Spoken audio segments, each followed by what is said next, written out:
Bismillah. Assalamualaikum warahmatullahi wabarakatuh. Waalaikumsalam warahmatullahi Waalaikumsalam wabarakatuh. warahmatullahi wabarakatuh. Alhamdulillah wassalatu wassalamu ala rasulillahi amma ba'du. Apa kabar anak-anak ustazah? Alhamdulillah baik. Kalau saudara Alhamdulillah. baik saja. Alhamdulillah. Ntar ya kak ya.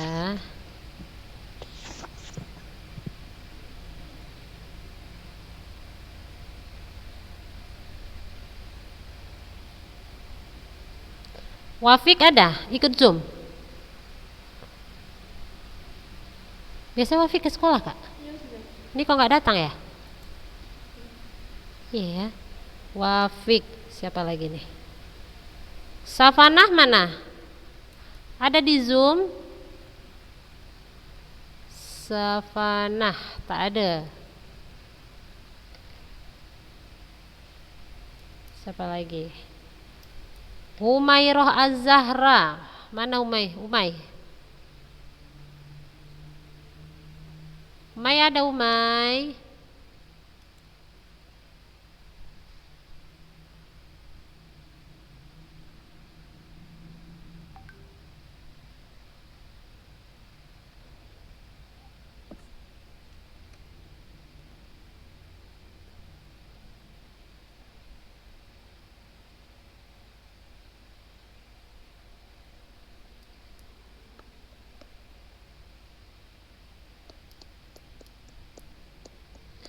Nadia.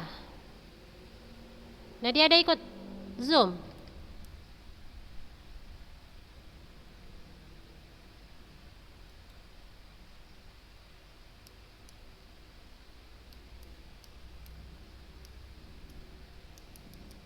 Siapa lagi nih? Nadia.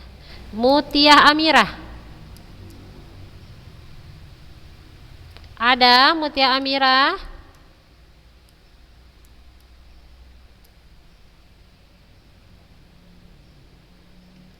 Fani Nur Sadrina. Ada Fani? Kalau ada jawab ya, Ustazah tanya panggil namanya ya.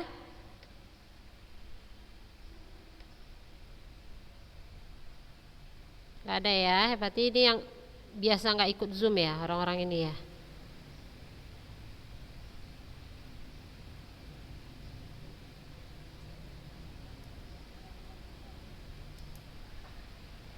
Baik kakak, nggak ada orang-orang itu. Kita lanjut ya materi kita di hari ini. Kita sejak habis ujian belum ada masuk ya kak? Belum, baru ini ya. Ujian pertama kemarin apa? Daurah ya.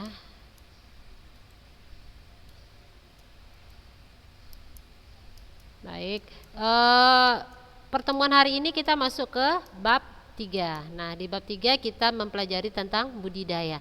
Nah, kakak-kakak, kalau budidaya ini sudah kita pelajari ya semester kemarin, semester yang lalu, kelas sebelumnya.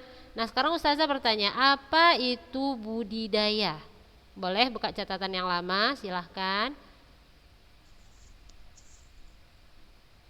Apa itu budidaya?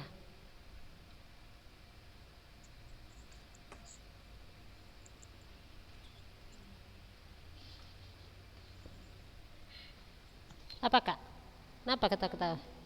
Coba buka catatannya pun boleh, kalaupun tak ingat, biar diingat lagi, dibuka lagi, di murojaah lagi pelajarannya. Apa anti berdua pun boleh jawab, apa itu budidaya?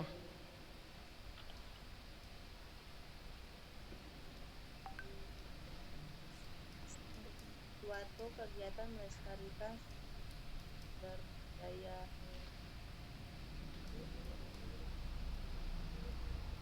Apa Suatu kak? kegiatan melestarikan, menjaga, mengembangkan laut dan Ya, satu kegiatan untuk melestarikan, menjaga, mengembangbiakkan dan melindungi.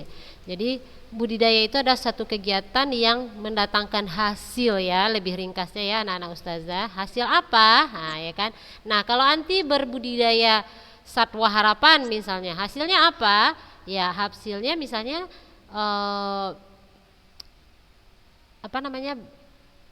duit gitu kan. Kenapa duit Ustazah? Anti misalnya berbudidaya ulat sutra anti budidayakan, nanti jadi kepompong, anti jual ya kan, benang sutranya. Nah itu menjadi duit, jadi menjadi komoditi rumah tangga jadinya ya Kak ya. Atau anti berbudidaya lebah madu. Nah setelah lebahnya menghasilkan, anti produksi, anti jual gitu kan. Nah jadi membantu perekonomian ya Kak ya hasilnya. Nah terserah hasilnya macam-macam. Kalau anti berbudidaya hewan petelur, nah hasilnya adalah telur. Nah kalau anti berbudidaya di situ adalah unggas pedaging, hasilnya adalah daging, ya kan? Kalau anti berbudidaya di situ ikan hias atau ayam hias atau ternak hias yang lainnya, maka hasilnya adalah berupa ternak hias. Nah untuk di kelas 8 kita mempelajari budidaya satwa harapan. Kayak kita udah masuk sedikit kemarin ya Kak ya, sebelum ujian ya. Iya, udah. Jadi kenapa dia dibilang satwa harapan? Siapa yang bisa jawab? Karena dia udah mau punah. Karena dia sudah mau punah. Yang lain? Karena dapat dibudidayakan untuk penghasilan. Nah, karena dia dibudidayakan untuk penghasilan. Nah, kenapa sudah mau punah Putri Hazila? Itu bukan satwa harapan Kakak, itu satwa langka. Ya, kalau yang sudah mau punah itu satwa langka. Dia satwa harapan karena dapat menghasilkan. Contoh-contoh binatang satwa harapan itu ada ulat sutra, ada cacing tanah, ada lebah madu, ya kan? Macam-macam jenisnya. Ya, ada jangkrik,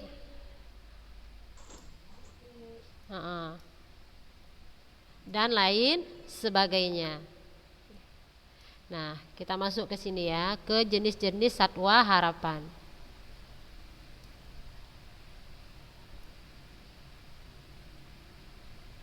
Ayam termasuk satwa harapan. Bisa jadi satwa harapan Kak.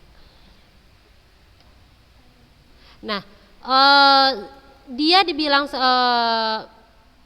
satwa harapan karena dia bisa memiliki nilai ekonomis dan bisa meningkatkan penghasilan keluarga.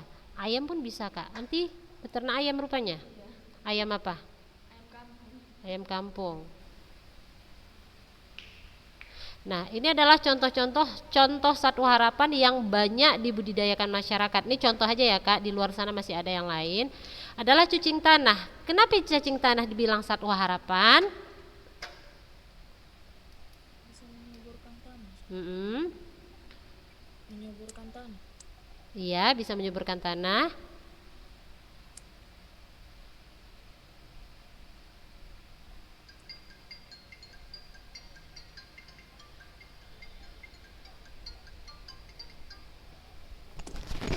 Lagi ngajar nanti ya.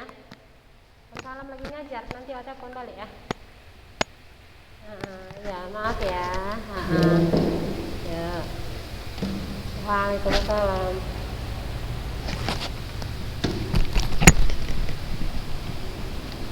Ya.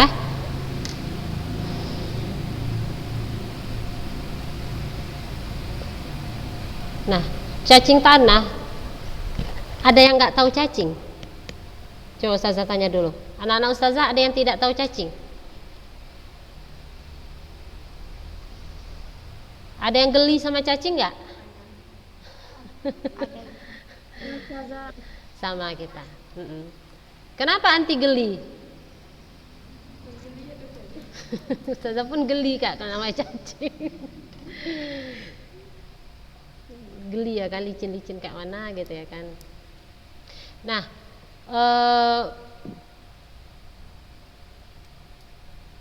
cacing tanah anak-anak Ustazah ukurannya ternyata panjang ya, 9 sampai 30 cm ya, dan bergantung pada banyak ruas badannya, umur dan mutu pakannya. Ya, jadi ternyata cacing itu panjang, bisa panjang sampai 30 cm ya. Nah, dan jenis-jenisnya banyak. Ada 2.700 jenis cacing tanah. Ya. Dan cacing itu bisa hidup kan nggak semua tanah ada cacing, ya kan? Kadang kita gali tanah, ini nggak ada cacingnya gitu. Sementara kadang di bawah-bawah batu banyak cacing ya kan. Nah, ternyata dia cuma bisa hidup di tempat yang ada tersedia oksigen, ada tersedia air, ada yang tersedia pakannya dan suhu yang cocok. Nah, jadi tidak semua tanah ada cacing. Kadang-kadang batu itu tidak semua di bawah-bawah batu itu ada cacing. Ya.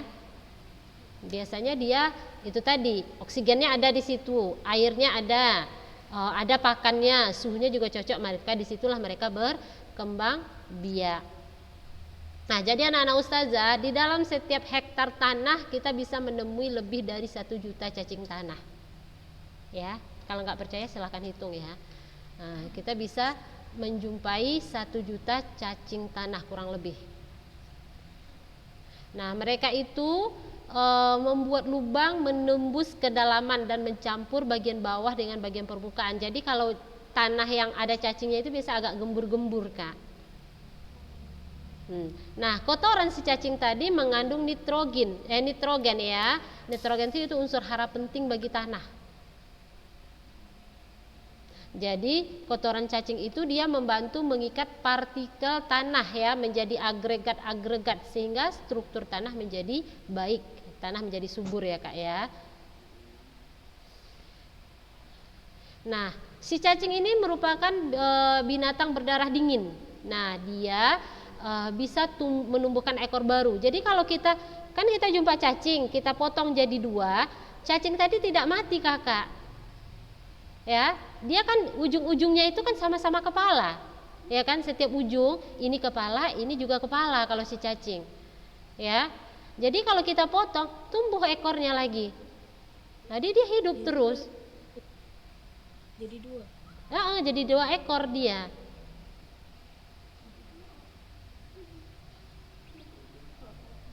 Ya. Nah, kalau si cacing tadi, bayi mereka itu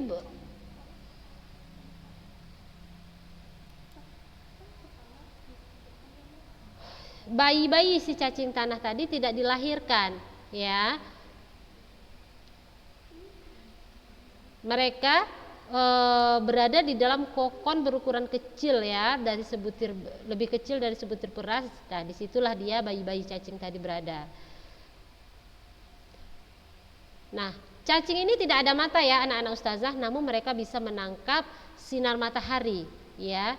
Sinar matahari pakai kulitnya ya. Nah, kalau kena sinar matahari kulitnya menjadi kering.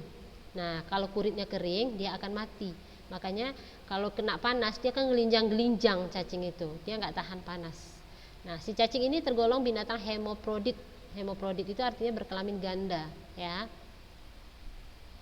Jadi dia sudah mempunyai organ jantan dan mempunyai organ betina.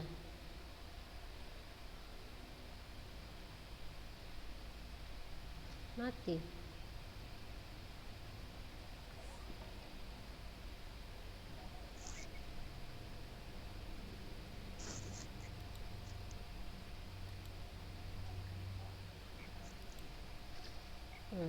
Nah, hewan berikutnya adalah jangkrik ya anak-anak ustazah, jangkrik atau cangkrik. Nah, itu masih kerabat dengan serangga ya, masih kerabat dekat dengan serangga dan juga belalang. Ampun berisik ya. Tahu suara jangkrik? Nah, tahu ya Kak? Kayak mana suaranya? Kayak mana suaranya Kak? Krik-krik. Jadi kalau orang ada guyon candaannya garing kan krik-krik, krik-krik. Betul nggak? Garing candanya krik-krik gitu ya kan. Nah, si jangkrik ini anak-anak ustazah memiliki tubuh rata dan antenanya panjang. Tahu bentuknya nggak si jangkrik ini? Pernah jumpa? Pernah lah ya, biasa. Sering ya, kalau malam kadang dia mau masuk-masuk ke dalam rumah ya kan Kak, sekali-sekali ya kan. Terus seekor aja berisiknya minta ampun ya kan.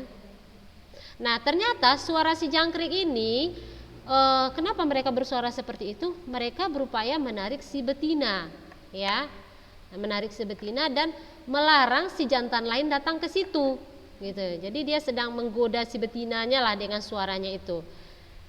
Nah, dia suaranya akan semakin keras dengan naiknya suhu sekitar, ya. Jadi kalau semakin hangat, dia suaranya semakin keras. Nah, kalau di Indonesia ya anak-anak ustazah tercatat lebih dari lebih kurang ya 123 jenis jangkrik. Ya. Dah, si jangkrik ini banyak petaninya. Apa gunanya jangkrik? Makan hewan. Pakan burung. Pakan. Apalagi sekarang orang banyak ya Kak ya memelihara burung-burung hias, yang ada yang burung burung bekicau, ada burung hias. Nah, biasanya makannya adalah jangkrik. Namun waktu dia mengasih makan si jangkrik ini ada bagian yang dipotong. Ya, ada kaki-kaki jangkrik ini yang dibuang. Katanya kalau dibiarkan itu melukai si tenggorokan si burung tadi. Banyak Kak si petani jangkrik banyak. Itulah mereka bertani jangkrik. Sarangnya itu apa telur itu kan? Tempat telur kan. Nah, si jangkrik ini di habitat aslinya ya, di habitat asli dia hewan yang aktif di malam hari. Jadi kegiatan makan, mengerik dan juga kawin dia lakukan di malam hari. Makanya bagi si petani yang kegiatannya berbudidaya jangkrik akan melakukan di tempat yang gelap. Ya. Jadi dia biar jangkriknya cepat berkembang biak, jadi tempatnya itu diusahakan gelap. Karena kalau siang hari si jangkrik ini dia akan diam berlindung gitu. Jadi kalau hari terang tempatnya itu seakan-akan kan siang, jadi dia tidak berkembang biak dengan cepat. Nah, untuk makanannya bermacam-macam ya. Dia bisa memakan tumbuhan, dia bisa memakan krokot ya, dia bisa memakan tanaman pak tani ya, sayuran gitu kan, atau palawija daun-daunnya itu dimakan oleh si jangkrik ini. Dia menyukai si jangkrik ini menyukai tanaman yang muda ya, kayak pucuk daun ya kan, daun-daun muda, pucuk-pucuk daun. Nah, itulah yang dimakannya. Jadi juga dia juga termasuk hama sebenarnya kalau di dalam dunia pertanian. Walaupun di satu sisi dia adalah satwa harapan. Satwa harapan adalah dia bisa mendatangkan tambahan pendapatan bagi rumah tangga. Nah, selanjutnya adalah lembah madu. Lembah madu ya termasuk serangga sosial yang hidup berkoloni. Nah, kalau di dalam koloninya itu setiap lebah mempunyai tugas masing-masing. Ya, ada yang namanya ratu lebah, ada yang namanya lebah pejantan, dan ada yang namanya lebah pekerja.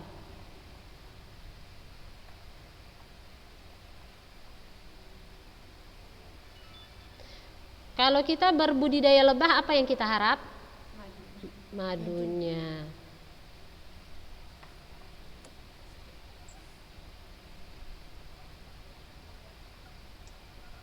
Selanjutnya adalah ulat sutra, ya, ulat sutra. Kalau ulat sutra liar itu disebut Attachus atlas ya. Ini adalah satu serangga, dia jenis serangga ya Kak ya, berukuran besar dan banyak ditemukan di hutan-hutan tropis dan subtropis. Ya, di Asia Tenggara, Asia Selatan dan Asia Timur, Cina, Malaysia, Thailand, Indonesia ya.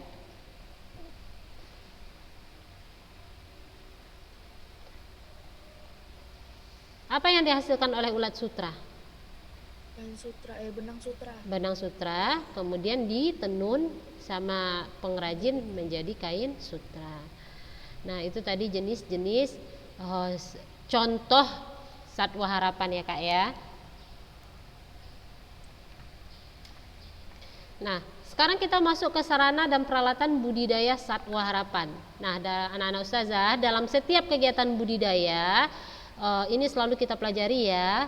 Selalu kita memerlukan yang namanya alat dan bahan, ya kan? Alat dan bahan.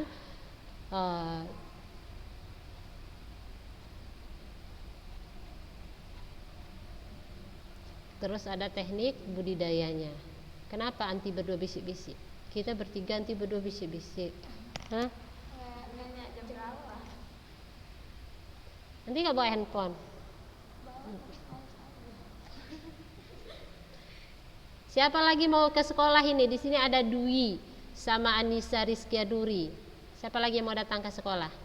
Enak di sekolah, enak sekolah kan Kak? Iya kan?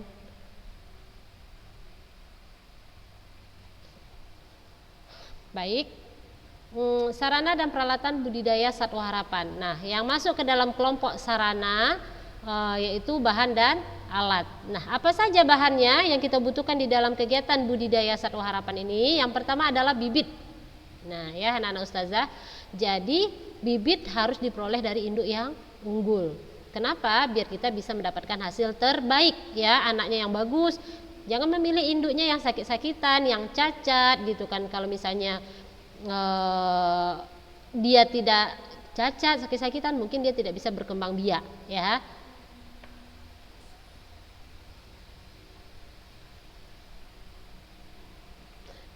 Contohnya untuk jangkrik, ya, bibit jangkrik, pilihlah jangkrik yang sehat, tidak cacat, tidak sungutnya tidak patah, ya kan, atau kakinya tidak patah, itu bisa kita jadikan bibit.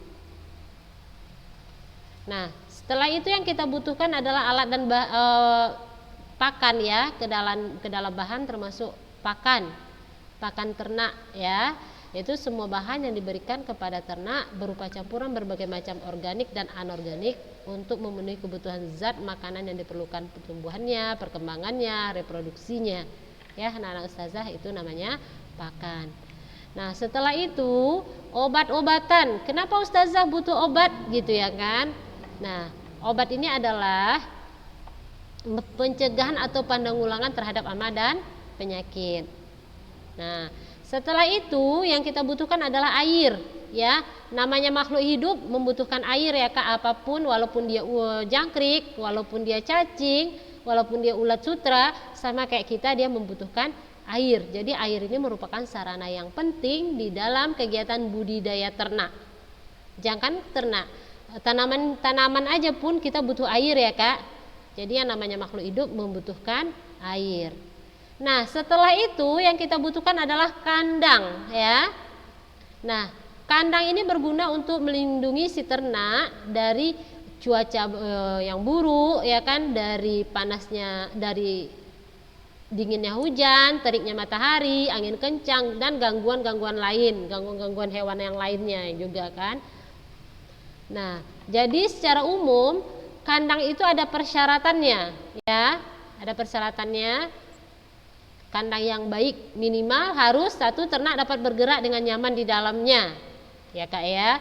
Terus yang kedua, kandang dapat menunjang produktivitas. Yang ketiga, kandang memiliki sirkulasi udara yang lancar. Yang keempat, kandang mudah dibersihkan. Yang kelima, kandang dapat melihat ternak dari terik matahari. Kandang dapat melindungi ternak dari terik matahari, ya, dari hujan dan kondisi lingkungan yang dapat mengganggu kesehatan si ternak. Nah, yang keenam, kandang dapat mempermudah pekerja dalam mengelola si ternaknya. Nah, yang ketujuh, kandang memiliki saluran pembuangan limbah yang layak dan tidak mengganggu lingkungan. Nah, jadi kandang itu harus ada syarat yang terpenuhi, ya kakak-kakak. Jangan sampai pula anti buat kandang, begitu anti pergi ternak anti keluar semua. Berarti itu bukan termasuk kandang yang baik, ya. Waktu di depan nanti dia di dalam itu semua, begitu pergi ada berkeliaran, berarti bukan termasuk kandang yang baik. Atau anti buat kandang untuk ternak nih, untuk kegiatan budidaya, begitu anti pergi, ternak anti habis dimangsa tikus.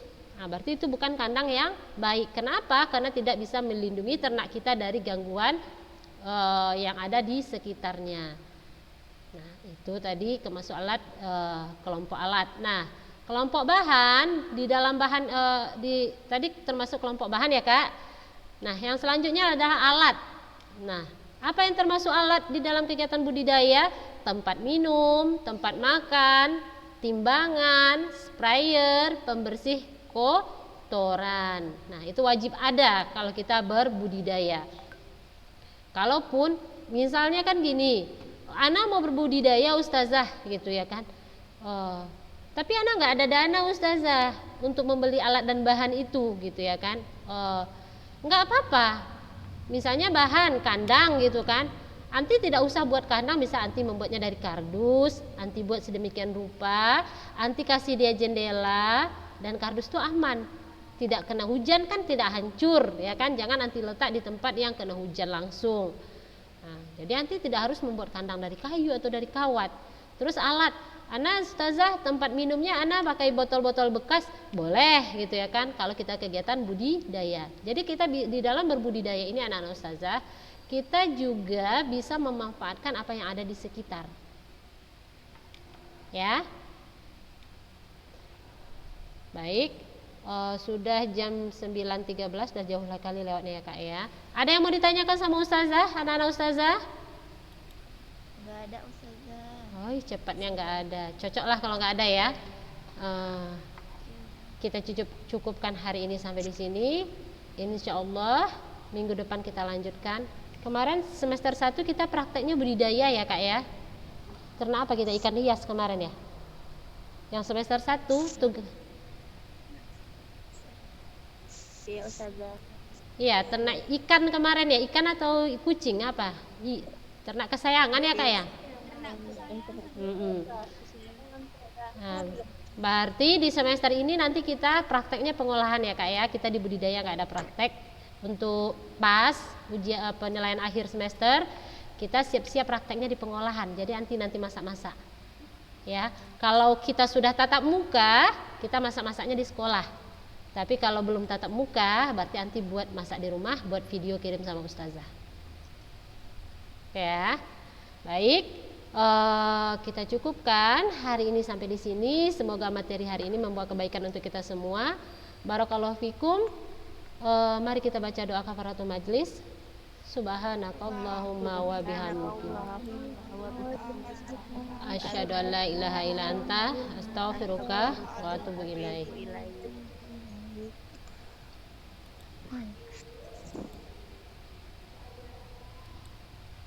Nanti tinggal di mana berdua ini?